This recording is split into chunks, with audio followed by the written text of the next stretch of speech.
ထွန်းဆက်တစ်စီးနဲ့ထဲကုန်တစ်ခုံလက်ဆောင်ရမယ်လို့နော်ဆွေတောင်သူကြီးများမင်္ဂလာပါဗျာနော်ဒီနေ့ကတော့ကျွန်တော်ထွန်းဆက်မရောင်းတော့ဘူးဗျာထွန်းဆက်တွေရောင်းဝယ်အေးတော့ကြာကျွန်တော်ထွန်းဆက်မရောင်းတော့ဘူးကျွန်တော်ဗာလေးတွေရောင်းမယ်ဆိုတော့ What? Bro, what are you talking about, man?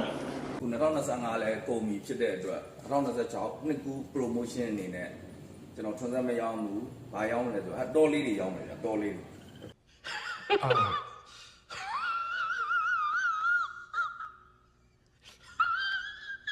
ကောင်းလေးကတော့ဒီတော့လေးဒီတော့တစ်ချောင်းဝယ်လို့ရှိရင်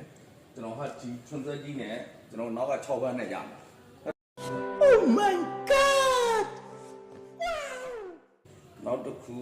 ဒီတော့လေးဝယ်မယ်ဆိုလို့ရှိရင်တော့ထွန်းဆက်နဲ့ကျွန်တော်တို့နောက်က6ဘန်းနဲ့ရမယ်နော်ဒီတော့လေးဝယ်လို့ရှိရင်တော့ဒီဘက်ကကျွန်တော်တစ်လုံးလုံးထွန်းဆက်ကလေးရမယ်နော်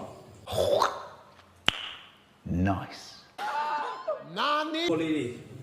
ဝယ်ဖို့စိတ်ဝင်စားရဆိုရင်တော့2553ည6655လေးကျွန်တော်ကိုစမ်းဖို့ဆက်သွယ်လိုက်ပါနော်ကျေးဇူးတင်ပါတယ်